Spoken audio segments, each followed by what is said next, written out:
ওয়ালা তাহজানু ঘোষণাটা কার? ভয় নাই, তোদের চিন্তা নাই। আনতুমুল আ'লাউনা ইন কুনতুম মুমিনিন, তোমরাই বিজয়ী হবা যদি মুমিন হও, যদি মুমিন হও। এজন্য ধৈর্যের পরীক্ষা দিতে হবে, আল্লাহর উপর তাওয়াক্কুল করতে হবে, অত্যাচার আর জুলুম আল্লাহর নামে সহ্য করে যেতে হবে। চিল্লায় বলেন ঠিক কি না? কারণ মুসলিমের সাথে আল্লাহ থাকে। মুসলিমের বদদুয়াকে বিশ্বনবী ভয় করতে বলেছেন, কারণ মুসলিমের বদদুয়ার মাঝে আর আল্লাহর মাঝে পর্দা থাকে না। যারা দুনিয়ার বুকে জুলুম করে তাদেরকে ক্ষমতার মসনদ থেকে নামিয়ে দেয় কে? আল্লাহ। আর যারা মুসলিম হয়, যাদের রক্ত দিয়ে জমিন ভেজে, তাদেরকে জমিনের ক্ষমতা দিয়ে দেয় কে? আল্লাহ। আর যারা রক্ত ঝরায়, ইতিহাস বলে তারা শেষ পর্যন্ত প্রাণ আর জান নিয়ে পালাবার জায়গাটা পায় না। চিল্লায় বলেন ঠিক কি না? এজন্য মুমিন খুব ভালো করে জানে, রাত্রি যত গভীর হয়, সুবহে সাদিকের সময় কাছে আসতে থাকে। গর্ভবতী নারীর পেটের জ্বালা যন্ত্রণা, ব্যথার পেইন যত বাড়ে, নতুন মেহমান আগমনের সময় কাছে আসতে থাকে। তেমনি ইসলামের পক্ষের শক্তির উপর যদি অত্যাচার, অনাচার, স্টিম রোলার বেড়ে যায়, এটা প্রমাণ করে ইসলামের বিজয়ের সময় কাছে আসতে শুরু করেছে। চিল্লায় বলো ঠিক কি না? এজন্য রাব্বুল আলামিন ডেকে বলেন, গোলাম লিয়াবলুয়াকুম আইয়ুকুম আহসানু আমালা, কে ভালো আমল করো, কে খারাপ আমল করো, এজন্য আমি জীবন মরণ তৈরি করেছি। চিল্লায় কোন ঠিক কি না? এরপর আল্লাহ বললেন, ওয়ালাকাদ যায়্যানাস সামাআদ দুনিয়া বিমাসাবিহা ওয়া জাআলনাহা রুজুমান লিশ-শায়াতিন। সুবহানাল্লাহ বলেন। সুবহানাল্লাহ। ওয়ালাকাদ যায়্যানাস সামাআদ দুনিয়া। মাইকম্যান কোথায়? সাউন্ডটা বাড়াও। এত দুর্বল কেন তোমার সাউন্ড? মনে হচ্ছে আমি মাইক ছাড়া কথা বলছি। সাউন্ডটাকে স্ট্রং করো। ওয়ালাকাদ যায়্যানাস সামাআদ দুনিয়া, I have beautified the closer sky with candles, with light and stars. আল্লাহ বললেন, আমি দুনিয়ার আকাশকে তারা দিয়ে সুশোভিত করেছি। আকাশে তারা আছে না নাই? এগুলো এমনি এমনি হয়েছে না? তৈরি করছে কে? আল্লাহ। বিশ্বাস হয়? কোনো সন্দেহ আছে? এখন তো লাইটিং ফাইটিং এর যুগে তারার যে কি সৌন্দর্য আমরা বুঝি না। আমরা যখন ছোটবেলা গ্রামে যেতাম, রাতের বেলা তারার মেলা, কি সুন্দর, একটার চেয়ে একটা সুন্দর। শুকতারা, ধ্রুব তারা, সপ্তর্ষিমণ্ডল, 7টা তারার একটা চেইন আছে, চিনেন এগুলো? কি সুন্দর তারা! এগুলো তৈরি করে রেখেছে কে? আল্লাহ। প্রথম আকাশের মহাশূন্যকে আল্লাহ এই তারকা দিয়ে বিউটিফাই করেছেন। It's a candle. আল্লাহ সাজিয়ে রেখেছেন। আমরা খালি চোখে যেটা দেখি, এটা কিন্তু আকাশ না, এটা প্রথম আকাশ নয়। প্রথম আকাশ যে কত দূরে আমেরিকান নাসার বিজ্ঞানীরাও জানে না। খালি চোখে আমরা যা দেখি, এটা প্রথম আকাশের মহাশূন্য। এর অনেক অনেক অনেক উপরে প্রথম আকাশ। এরপরে দ্বিতীয় আকাশের মহাশূন্যের স্তর শুরু, এরপরে দ্বিতীয় আকাশ, তারপরে তৃতীয় আকাশের মহাশূন্যের স্তর শুরু, তারপরে তৃতীয় আকাশ।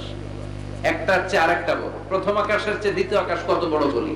আপনার হাতের আংটিটা যদি সাহারা মরুভূমিতে আপনি ছড়ে ফেলে দেন, পুরো মরুভূমির তুলনায় আংটি যত ছোট, আল্লাহর দ্বিতীয় আসমানের তুলনায় আল্লাহর প্রথম আসমানটা ঠিক তত ছোট। একটার চেয়ে একটা বড়, একটার চেয়ে একটা বড়। সূর্য দেখে আমরা অবাক হয়ে যাই। 9,30,00,000 মাইল দূরে, এই পৃথিবীর চেয়ে 13 লক্ষ গুণ বড়। এটার সানশাইন, আলো আসতে পৃথিবীতে 8 মিনিট 18 সেকেন্ড লেগে যায়। আমরা মনে করছি সূর্যই বড়। আমরা বসে আছি মাইথার দিয়াতে, তাই না? এই জায়গাটার নাম কি? মাইথার দিয়া। কি খালি এতটুকু প্যান্ডেলের সমান? কত বড় মাইথার দিয়া! এই পুরো মাইথার দিয়া কোন থানায় করছে? দাউদকান্দি। দাউদকান্দি হচ্ছে কুমিল্লার 16টা থানার একটা, ঠিক কিনা? 16 থানা মিলে কুমিল্লার একটা জেলা। এরকম কয়টা জেলা আছে? 64। এই 64 জেলা মিলে আমাদের সুজলা সুফলা, শস্য শ্যামলা, ডিজিটাল বাংলাদেশ। কথা কর। আর বাংলাদেশ হচ্ছে পৃথিবীর সবচাইতে বড় দেশ। হ্যাঁ, 64 জেলা, এরপরে ছোট। যাদের অ্যাটলাস ম্যাপ নিয়ে যাদের ধারণা আছে, তারা দেখবেন বাংলাদেশ এই শব্দটা লেখার জায়গা আমরা পাই না। মানচিত্রে বাংলাদেশ শব্দটা লেখার জায়গা পায় না। বিআরএফ উঠে যায় ইন্ডিয়ার উপর, আর ডিইএসএইচ উঠে যায় আবার ইন্ডিয়ার উপর। মাঝখানের দুইটা অক্ষর বাংলাদেশের উপরে পড়ে। চিল্লায় আমরা ঠিক কিনা? কত ছোট দেশ। পাশের ইন্ডিয়া 20-25 গুণ বড়। ইউরোপ আমেরিকার অনেক দেশ আছে, আমেরিকায় বাংলাদেশের চেয়ে 100 গুণ বড়। কানাডা কয়েকশো গুণ বড়। রাশিয়া কয়েকশো গুণ বড়। এরকম প্রায় 200 দেশ নিয়ে পৃথিবীর স্থলভাগ, আর 70% হচ্ছে শুধু পানি। এই সব মিলে আমাদের এই পৃথিবী। আর এত বড় পৃথিবীর চেয়েও নাকি সূর্য 13 লক্ষ গুণ বড়। তার মানে সূর্যই বড় না, সূর্যের চেয়ে অনেক বড় তারা আছে। সূর্যের পরে পৃথিবীর সবচেয়ে কাছের যে তারা বা স্টার, ওটার নাম হচ্ছে প্রক্সিমা সেন্ট্রাই। নাম কি? প্রক্সিমা সেন্ট্রাই। এরপরে আলফা সেন্ট্রাই এ, আলফা সেন্ট্রাই বি, ইটা ক্যারিনা, বেটেলজিউস, এরকম একটার পর একটা তারা। যেই সূর্য পৃথিবীর চেয়ে 13 লক্ষ গুণ বড়, বেটেলজিউস নামে একটা তারা আছে, ওটা সূর্যের চেয়ে 33 কোটি গুণ বড়। তার মানে কি বেটেলজিউসই সবচেয়ে বড় না, ছোট্ট একটা তারা। এই বেটেলজিউসকে খেয়ে ফেলাইতে পারে এরকম হাজার কোটি গুণ বড় সাইজের তারা আছে না নাই? এরকম কয়েক বিলিয়ন তারা নিয়ে আমাদের গ্যালাক্সি গঠিত। আমাদের গ্যালাক্সি, এটার নাম মিল্কি ওয়ে। এটার নাম কি? আমাদের গ্যালাক্সি। এই গ্যালাক্সিতে আমাদের অবস্থান। এরকম কত হাজার কোটি গ্যালাক্সি আছে আমেরিকার নাসার বিজ্ঞানীরাও জানে না।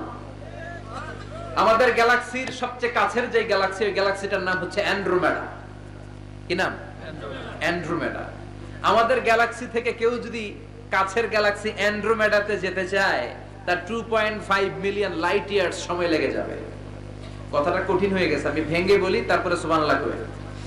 আমাদের গ্যালাক্সির নাম মিল্কি ওয়ে। মিল্কি ওয়ে থেকে যদি কেউ অ্যান্ড্রোমেডাতে যেতে চায়, কত সময় লাগবে? 2.5 million light year. Light year মানে আলোক বর্ষ। আলোর গতিতে যদি ছোটা যায়, 2.5 মিলিয়ন মানে হচ্ছে প্রায় 25 লক্ষ। তাহলে পৃথিবীতে সবচেয়ে দ্রুতগামী যে বিষয়টা আবিষ্কৃত হয়েছে সেটা হচ্ছে আলো। এই যে লাইট মারলে যে ছুটে, এই লাইট প্রতি সেকেন্ডে 1,86,000 মাইল বেগে ছুটতে পারে। 1 মিনিটে না, 1 ঘন্টায় না, 1 মিনিটে না, 1 সেকেন্ডে আলো চলে যায় কয় মাইল?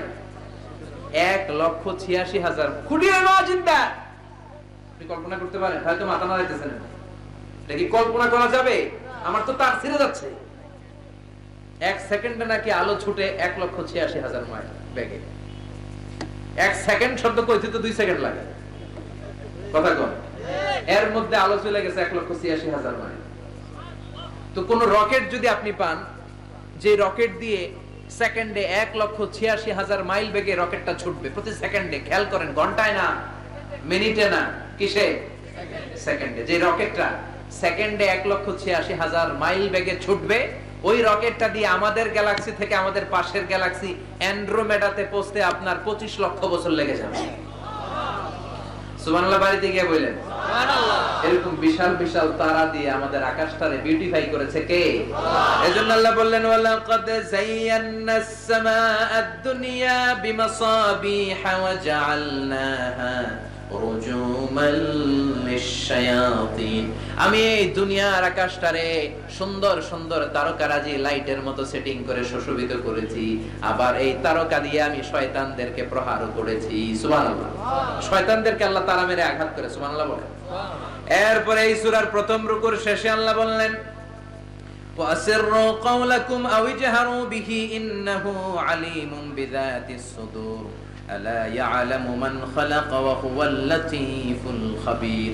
আল্লাহ বললেন ওয়াসিররু কাওলাকুম, তোমরা যদি গোপনে কথা বলো, আও ইজহারু বিহি, কিংবা স্পষ্ট করে বলো, সব শুনে কে?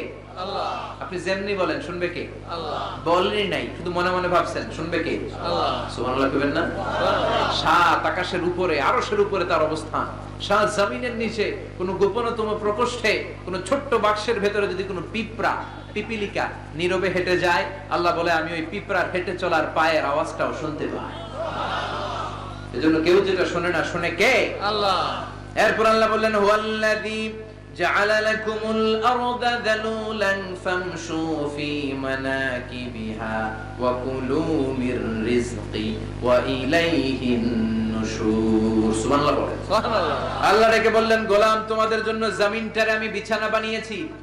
আল্লাযী জাআলা লাকুমুল আরদা ফিরাশা, জমিনটারে বিছানা বানিয়েছে কে? আল্লাহ। এই বিছানার মতো সমতল জমিন দিয়ে তোমরা হেঁটে বেড়াও, চলে বেড়াও, হেলে দুলে পড়ার সুযোগ নাই, ঠিক কি না? এই যে মাইথার দিয়ে আজকের যে ময়দান, এটা যদি বিছানার মতো সমান না হইতো বসতে পারতেন? না। কথা কর। এই ময়দানের প্যান্ডেলের এদিক দিয়ে উঁচা, এদিক দিয়ে গর্ত, এদিক দিয়ে নিচা, এদিক দিয়ে খাড়া, কেমন হইতো? কথা কর। কেউ আমারে দেখতো, কেউ দেখতো না, কেউ দাঁড়ায়, কেউ বসে, আছে না নেই? কিন্তু জমিনটারে সমতল বানালো কে? আল্লাহ। আপনি যদি বিমান থেকে যদি আপনি দেখেন, বিমানের গ্লাস দিয়ে, জানলা দিয়ে যদি আপনি নিচের দিকে তাকান, আপনি দেখবেন মনে হবে পুরো জমিনটাকে আল্লাহ সবুজ কার্পেট দিয়ে কার্পেটিং করে রেখেছে। এই সৌন্দর্য দিয়েছে কে? আল্লাহ। আবার রব্বুল আলামিন বলেন, জমিনটারে সমান দেখে, কার্পেটিং দেখে মনে করো না তোমরা বেঁচে গিয়েছো। আমার দেয়া বিধান আমার জমিনে যদি কায়েম করতে না পারো, এই কার্পেটিং করা জমিনের ভেতরে আযাব আছে না নাই? এই পুরো জমিনের ভেতরে আছে আগুন আর আগুন। আগ্নেয়গিরির অগ্নুৎপাত জ্বালামুখে বিস্ফোরণ করে দিয়ে গোটা বিশ্বটারে মুহূর্তে মেসাকার করে দিতে পারে কে? আল্লাহ। এজন্য আল্লাহ ডেকে বললেন, গোলাম আমিনতুম মান ফিস সামাই আন ইয়াখসিফা বিকুমুল আরদা ফাইযা হিয়া তামুর। তোমরা কি ভেবেছো নাকি বেঁচে যাবা? আমি চাইলেই পুরো জমিনটারে কাঁপিয়ে দিতে পারি। আয়াখসিফা বিকুমুল আরদ, খাসাফ মানে ল্যান্ডস্লাইড। খাসাফ মানে কি? ল্যান্ডস্লাইড, ভূমিধস, ভূকম্পন, আর্থকোয়েক আছে না নাই? বাংলাদেশে তো ভূমিকম্প হয় না, না? টের পাইছেন? মাঝে মাঝে মাঝরাতে হয় না? 3টার দিকে নিজেই দৌড় দিব না বাচ্চারা লয়ে দৌড় দিব, লুঙ্গি পরে দৌড় দিব না লুঙ্গি ছাড়া দৌড়াবো? কথা কও। এই ভূমিকম্প আছে না নাই? আল্লাহ বলে, মনে করো না জমিনটা সমতল, কার্পেটিং করে দিয়েছি। এই কার্পেটিং এর ভিতরেও আগুনের দলা আছে না নাই? আবার আল্লাহ বললেন, আমিনতুম মান ফিস সামাই আন ইউরসিলা আলাইকুম হাসিবা। নিচে যেমনি কার্পেটিং করা জমিনের ভেতরে অগ্নুৎপাত রেখে দিয়েছি, মাথার উপর থেকে আযাব দেওয়ার সুযোগ আছে না নাই? চাইলে আল্লাহ অগ্নি বৃষ্টি দিতে পারে, আগুন বৃষ্টি দিতে পারে, ঠান্ডার বজ্রপাত দিতে পারে। আপনারা লূত আলাইহিস সালামের কওমের নাম শুনেছেন? তারা হোমোসেক্সুয়ালিটি, সমকামিতা করত। ফলে আল্লাহ তাআলা বিশাল এক চিৎকার মেরে সাইয়েদনা জিবরাইলের মাধ্যমে পুরো জমিনটা শেষ করে দিলেন। ফাজআলনা আলিয়াহা সাফিলাহা ওয়া আমতারনা আলাইহিম হিজারাতাম মিন সিজিল। তাদের অপকর্মের কারণে জর্ডানের ওই এলাকাটাকে আল্লাহ বললেন, জিবরাইল এলাকাটারে হাতে তুলে নে, আকাশের উপরে তুলে পুরো এলাকা সহ মানুষ সহ জমিনের মধ্যে গেড়ে দে। জমিনের নিচের মাটি উপরে নিয়ে গেল কে? আল্লাহ। উপরের মাটি নিচে নিয়ে গেল কে? আল্লাহ। পুরো জায়গাটা এখন ডেড সি হয়ে গেছে। কি সি? ডেড সি নাম শুনেন নাই বোধহয়? আজকে শুনে রাখেন, এটাকে বলে মৃত সাগর। এটা গজবের জায়গা, ওখানে মানুষও ডুবে না। লবণের ডেনসিটি, সল্টের ডেনসিটি এত হাই, এই পানির মধ্যে এত গজব, এর মধ্যে কোনো মাছ জন্মায় না, চিংড়ি জন্মায় না, কাঁকড়া জন্মায় না, ব্যাঙ হয় না, শ্যাওলা হয় না, কিচ্ছু বাঁচে না। এটা গজবের জায়গা, চিল্লায় বলেন ঠিক কিনা? যে আল্লাহ জর্ডানের এলাকাটারে ধ্বংস করে দিল, ওই আল্লাহ আজও আছে না নাই? এই জন্য নিজ দিয়ে তিনি যেমনি আযাব দিতে পারেন, ভূমিকম্প দিতে পারেন, জলোচ্ছ্বাস দিতে পারেন, উপর থেকে তিনি শিলাবৃষ্টি দিতে পারেন কি পারেন না? মাইথের দিয়ে কখনো শিলাবৃষ্টি হয়েছিল? হ্যাঁ, ফসল ক্ষেত শেষ করে দেয় না? ছাগল টাগল মরে যায়।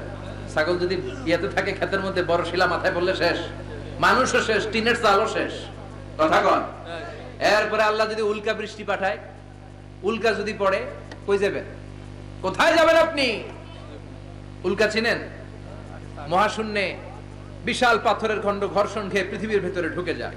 এই পৃথিবীতে সবচেয়ে বড় উল্কাপিণ্ড পড়েছে সাউথ আফ্রিকাতে। সাউথ আফ্রিকার একটা সিটি আছে, হোবা সিটি। এই হোবা শহরে 60 মেট্রিক টন ওজনের একটা উল্কা পড়েছিল, যেখানে পড়েছে পুরো জায়গাটা বিশাল খাদ হয়ে গিয়েছে। এরকম একটা উল্কা যদি এখানে পড়ে আজকে, বাঁচার উপায় আছে? যে বিল্ডিং এ আমরা থাকি, রাতের বেলায় ঘুমাই আর দুম্মা চলে দুম দেখি রাতে, ওই বিল্ডিং এ যদি একটা পড়ে, কথা কন। ডান্স ক্লাব গুলার উপর যদি পড়ে, পতিতালয় যেগুলা আছে ওগুলা যদি পড়ে, যে হোটেল গুলার মধ্যে আকাম কুকাম হয় ওইটার উপর যদি পড়ে, নাকি আল্লাহর এখন দেয়ার ক্ষমতা নাই? কথা কন। তার মানে বেঁচে গেছো, পার পেয়ে গেছো মনে করো না, নিচ দিয়েও আযাব আছে, উপর দিয়েও আযাব আছে। চিল্লায় বলেন ঠিক কিনা?